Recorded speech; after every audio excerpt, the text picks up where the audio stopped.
r/ask Reddit. What are some norms today that should not be accepted at all? Politicians not keeping their word and not being held accountable for anything except mere infringements of their positions. We seem to be pretty tolerant of politicians telling bold-faced lies. I mean utter fabrications that are demonstrably and unequivocally false. I'm not okay with this. Yes, I say we bring back the guillotine. Clickbait. It's pretty much the tabloid of the internet. Also tabloids, slanted news sites that are secret propaganda, etc. Even conventional news sites are all in on clickbait. It's a ducking embarrassment. Doing stupid things and calling it a prank. Auschwitz was just a prank. Bro. The camera's right there. Just a social experiment. No need to try me for war crimes. And they say Germans don't have a sense of humor. The whole sneaking into your significant other's phone to go through their stuff. And the other side of that, which is just casually cheating on your significant other whenever the opportunity presents itself. I'm a very private person. My phone/laptop stays locked at all times, not because I'm embarrassed or have something to hide, but because that's how I am. I'm very upfront about this with people I date though, and it's usually not a big deal. In the same way, I work with kids though, so any nudes or messages between my girlfriend and me need to stay hidden, cause they get a hold of my phone a lot. So I have a lock and fingerprinted on it. The amount of waste we make as a society. No one even bats an eye at the insane amount of trash they produce daily. If you do, you still get called a tree-hugging hippie. I've been working for a conservation organization for a couple months now, and our policy is pretty strictly leave no trace, which has really led me to re-examine my consumption habits, and consequently, those of society. It's impossible currently to produce no waste whatsoever, but it's not that difficult to cut down here and there, yet it's just not something that most people think about. I always admired the Japanese outlook on trash and recycling and composting. Streets in Japanese cities tends to be immaculate because there is a much stronger sense of community when it comes down to taking care of trash. Also, all burnable trash are appropriately filtered with non-burnable and recyclable trash, and they don't let you go off scot-free if you ignore these rules. It helps that they have no alternative. Privacy basically doesn't exist anymore. It does. But no one chooses to have any because of social media. The illusion of sacrificing privacy may be more effective than seeming closed off. If you believe I put my whole life on social media, that's it. But I can get away with things I don't post because nobody's looking. They all think they've seen the whole picture. That's the new strategy. The rules of dating. Acting disinterested. Ghosting people. Not replying to messages on purpose to look cool. Commitment phobia. Acting social it hurts you. The list goes on and on. Who gave this manual to people that being a decent and honest human being who cares makes you a loser? I have been on dates where the men have ignored my texts, acted disinterested in person, blown off dates, only to tell me weeks later they actually really liked me and wanna be seriously committed. WTF. Modern dating is an exercise in who could care less Olympics. I have a few single friends who always complain about these things and then turn around and say that they don't understand how my boyfriend and I are so happy together because relationships are so restricting. At least I know what his intentions are. Everyone always says they want someone who will watch Netflix with them during rainstorms and make cookies with them at 3 AM. But the thing is that you need to work on and maintain relationships with people to get to that point. It isn't about ordering an instant date and then feeling weird and disappointed when they aren't your soulmate. Make cookies with them at 3:00 am. Euphemisms for sex sure have gotten weird. The polarization of everything. People either love something or absolutely hate it. There's no in between. Also treating every little disagreement like some big us vs them war. Edit. Also, I see this a lot on Reddit.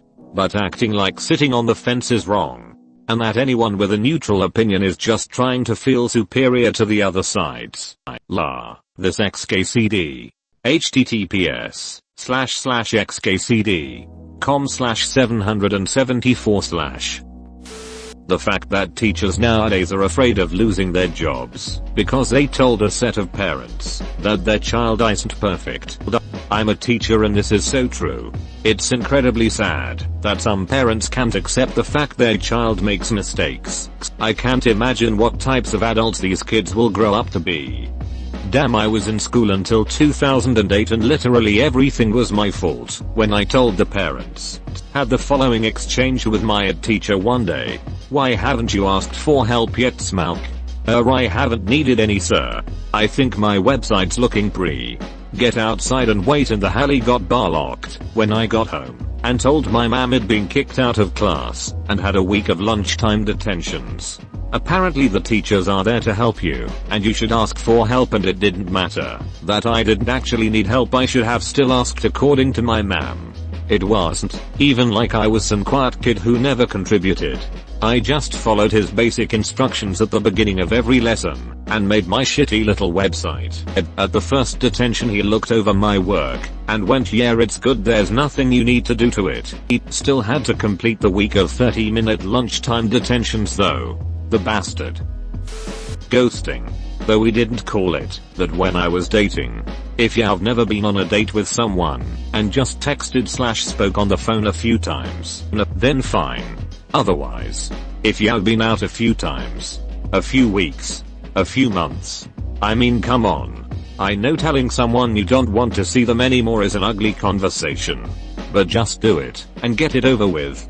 Your only obligations is to be direct and act decent and polite. I had someone I was in a full-on Facebook official.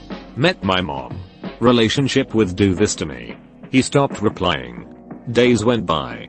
I was worried he was dead or in the hospital, so I called him a couple times and he just said working. I dumped him at that point, but I mean I was basically dumped. I had really opened up to him about all the bullshit I've been through and he said, I will never hurt you. That's what they all duck and say, but still. I found out later through a friend that worked with him that I was too clingy and he was testing me. I was too clingy because I expected him to text me once or twice a day and hang out with me once a week. What the duck? Edit. Wow, this blew up. No. I wasn't just waiting for him to contact me. As it says in the post, he stopped replying to me. Literally we were having a conversation and he just never said anything. I didn't say anything for 2 days and then said something like, hey, I'm kinda worried I haven't heard from you in a few days. Just wanting to make sure you're okay. Nothing. I waited another day and said, is everything okay? Nothing. During the relationship he tended to initiate plans. But probably about 30% of the time I would. He and I had also had a discussion on how much is too much communication. We agreed hearing from each other most days at least once was the fine. If he had wanted to revisit that, he could. Instead he dropped off the face of the earth. Same basically happened to me last year. Dated a woman for about 5 months.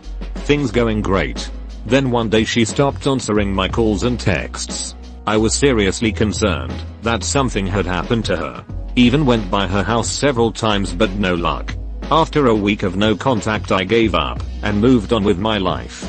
2 months later she texted me some big long story about how her life had been all turned upside down with family issues etc. and she wanted to get back together. Gave her a flat no and haven't heard from her since. I have no way of knowing what really happened in those 2 months or why she flaked out, but if she couldn't muster a simple text to say I need a break. Life is crazy, then she's obviously not worth my time. Police sirens on radio commercials. And in songs in general. Well, never know how many people get in wrecks every year by looking around to see where the siren is coming from. It's insane that the FCC has to censor every 4-letter word on the radio. But if you want to put a sound effect in your song that creates an actual traffic hazard, go ahead and have fun. Kids. And the heart attacks of people smoking weed that hear sirens and gunshots in a song. So, not cool. Whenever I send out a Facebook or online event invite, I get some number of yeses. Mostly maybes. And some nos. The yeses have perhaps a 50% chance of showing up. The maybes have a very low chance of showing. It makes it very hard to plan. I have a policy that my yes means I must go. And I have been to several parties where I was the only attendee. Especially frustrating when you spend lots of money on movie tickets or food or supplies that go to waste. Yes means maybe. Maybe means probably not. No answer means no. And no means duck you. That is a perfect explanation. Creating a game and then withholding key features. Said key features are then released as DLC, but should have been there in the first place. Side note, for what it's worth, I really enjoy the DLC system Ubisoft uses with Rainbow Six. More companies should implement it. And releasing remastered versions of games that are buggier than the original.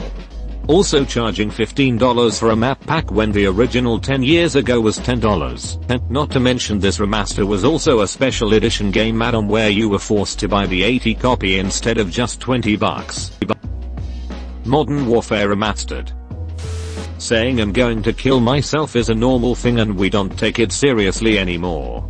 Yeah. It is shitty that it has become commonplace. But if someone says it a lot then try not to get mad at them. People joking about wanting die often really do want to die. And them making jokes about it is both a coping mechanism and a cry for help. At least that's how I perceive it. But maybe that's just using anecdotal reasoning. I joked about wanting to die a lot when I was truly suicidal. It was definitely a way to cope. Throwing it out casually helped me control the thoughts better and made me feel less alone in it. So, that being said, after realizing I truly did need help and admitting myself to a behavioral health hospital, I'm much more mindful about throwing it around like a joke. Sometimes I still feel that way. That lol I wanna die and sometimes it slips into jokes. But my close friends know me well enough to ask hey you okay? What's going on? If I start joking about it a lot again, I feel incredibly blessed to have friends like that who care about me. Texting and driving. You're operating a powerful machine. It's okay to focus just on that. Got it. Pay no attention to the road. Nearly killing yourself or risking death for YouTube views. I think this has always and will always be a norm. If not YouTube, then a group of friends will suffice. Some people just get a high off of being risky in front of an audience. I agree. Jackass wasn't popular for nothing. The fact that so many young people are okay with censoring speech they don't agree with. I'd say it more generally. That the populace looks at the government as a personal service that bans things they don't like without any consideration to larger implications. It constantly boggles my mind that people want to give the government more and more power when thieves shown time and again to be incompetent and corrupt for at least the last few decades. Calling for the death of anyone you dislike. But my guillotine business was just taking off. I guess I'll have to cut all of my prices. Quit before you get ahead. Being fashionably late to things. No. It is not trendy. It tells me you're a selfish jerk who does not value the time of others. If something has a set time, like weddings or formal dinners, I make sure to be there at least 10 minutes earlier. However, to offer a different perspective, if it's informal like a July 4th BBQ or something, I think it's polite to be 10 to 15 minutes late in case the host is running late. If I know someone cares about being on time I will make the effort. However, I have been annoyed with perpetually early friends. One of them came over almost half an hour before the time they were invited to hang out with me, and I found it a bit irritating. Like, I invited you for that time as I'm in the middle of other things. They had to sit around the house while I wrap things up. While being late dismisses other people's time. Being early can do the same thing. Self-diagnosis of mental disorders based off of romanticized, ignorant ideas of the illness. I actually have OCD, and the number of people talking about their OCD and how they can't stand when things are out of order, or when the vast majority of people with this illness couldn't care less how organized things are and are too worried that if I move this book to the other shelf, their entire family will die, or the fact that the oils on their skin feels wrong and need to scrub off the skin to make it feel right again. This goes for so many other illnesses. I'm just more knowledgeable of this one. Fellow OCD sufferer here. People alphabetize their CDs and are all at Twitter over how they're so OCD. No. OCD is when you spend hours counting something over and over and over. Or getting up to check that the oven really is off for 4 hours.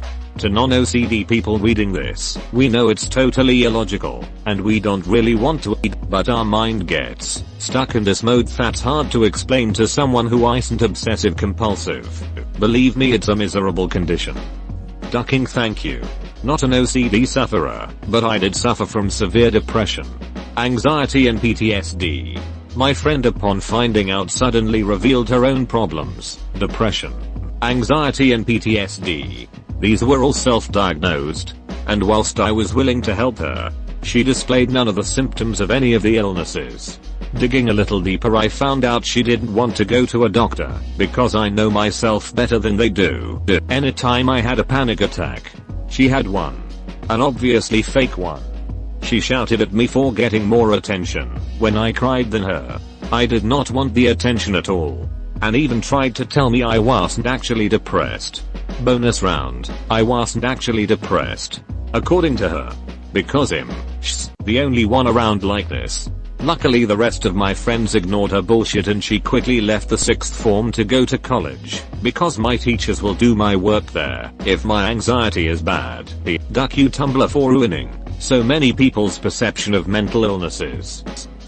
Overfishing our oceans, lakes and rivers. http://ischooltoday.com/overfishing/impact of overfishing. HTML. Being unable to speak out when you see someone doing something wrong. It's become socially unacceptable to make a person feel ashamed for their actions. This has been going on for years. People like to look the other way, afraid of the consequences of getting involved. Double standards? My cousin told me this, and it was pretty recent. He and his 2 friends were at the Rolling Loud concert in Miami, FL, and in front of them, there were 3 people. A guy, his girlfriend, and his friend. His friend leaves his seat, and he holds it for him. Some drunk girl comes in, sits down, and the guy says, "I'm saving this seat for my friend. Do you mind going somewhere else?" The girl goes off on the dude, and she stays in the seat. It escalates and she starts hitting him, and he is keeping his distance from her. His GF steps in, and at that point security comes in and tackles the dude. He was about to get kicked out of the concert, and my cousin and a few others were telling security it wasn't him. They got the girl and escorted her out. There's more examples, but this one takes the cake for me. TL. Doctor, dude told the girl to find a different seat. She proceeds to beat him, and security jumps the dude. This happened to me. A female security guard tried grabbing me, and I pulled away from her, because I thought she bumped into me, which she did. Next thing I know, I'm in a headlock, because this bitch told the other security that I pushed her over. When I was younger, I went to a bar, and was waiting for some friends.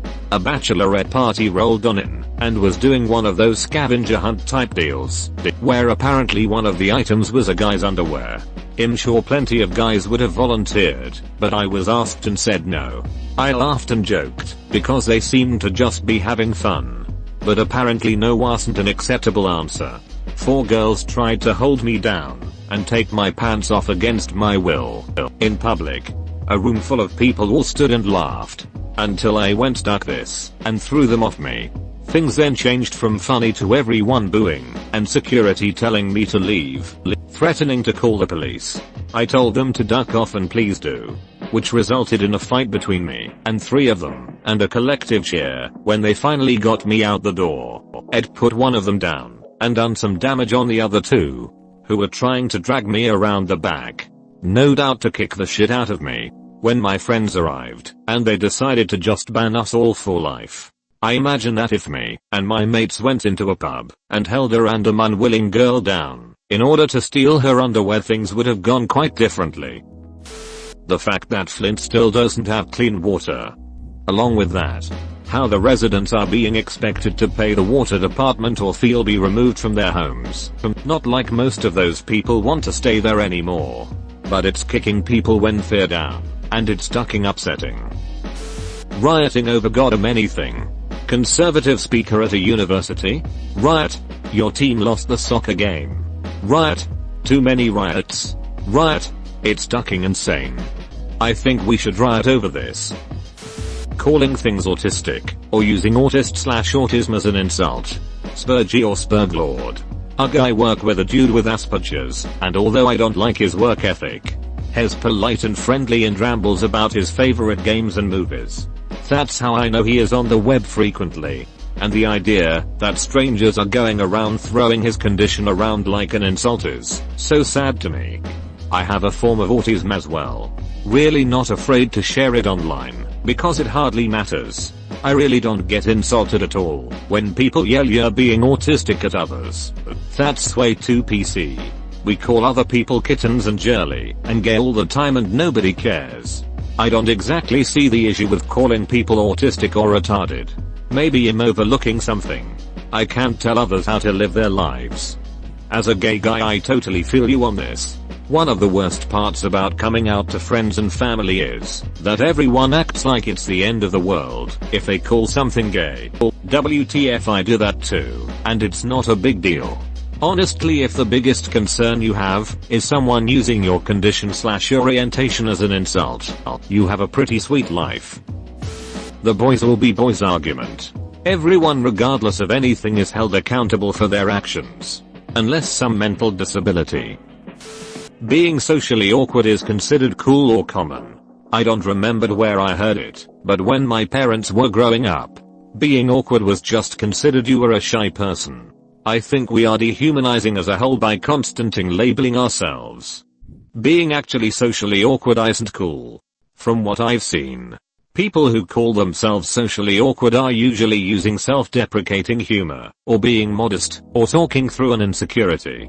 And I feel like people maybe say it more often, because it's becoming more acceptable to talk about your insecurities. I'm curious what you have in mind when you say that it's considered cool or common. College students here in America viewing blacking out from alcohol consumption as some sort of badge of honor. Yeah. That behavior was around 30 plus years ago too. Trust me, I had too many college-aged acquaintances back then who blacked out on a regular basis. Thankfully a few grew out of it. Using raped as a common term for having a hard day, or getting beat in a video game. I'm pretty sure doing better than another 12-year-old in Call of Duty, and raping a human being aren't on the same level. Originally that was what the term meant. It wasn't limited to sexual assault. The verb definition is to seize and take away by force, which I did. In fact, rate the win from you. Alternative facts. Accepting that Facebook is always monitoring your phone. Men and women not treating each other as they would wish to be treated. Lots of bullshit. Lots of pointless antagonism happening on that battlefront. On both sides. The weird dating rules. I don't even know them all, because thank God I met my husband before these kids got all crazy. But the idea of how often you have to text, when to put out, what you're not supposed to do or say, OMG. Just have a conversation, and decide if you get along, and wanna make hoopy or not. Unequivocally accepting authorities' testimony or not being allowed to question authority. Celebrities committing crimes and getting the absolute smallest charges possible. Looking at you, Kodak. Saying your child is 24 months. For duck's sake, you can say 2 years or year and a half, or whatever. How old is your child? 54 months. Duck yourself. The idea that the customer is always right.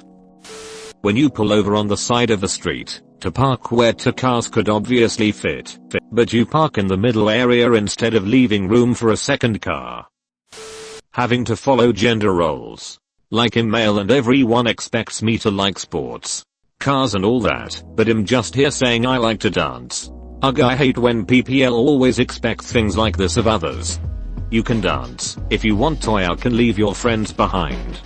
Because your friends don't dance, and if they don't dance, they are no friends of mine. Being on your phone instead of social interaction when you're specifically hanging out with people. One time I was sitting around a campfire with some people and everyone's on their phones. It might be just a teenager thing, but I do see adults doing it too. It's pretty annoying. Being too cool to know things. Knowledge and insight are power.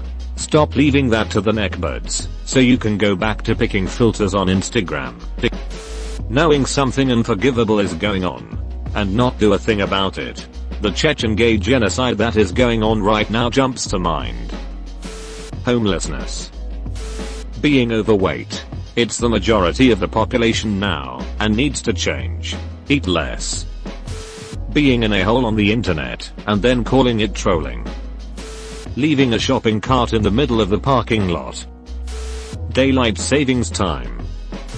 People acting purely on emotions. I see grown people throwing tantrums, screaming and accusing everyone else for all of their problems. Not accepting fault. Weaseling out of any situation. And bragging about how smart they are. If a person wants to call themselves smart, they have to be able to act bigger than their emotions. Whoa, you made it to the end? You're a ducking beast. I'll cut you a deal. Smash like and subscribe for more curated content bruh. It's free and that's a great price.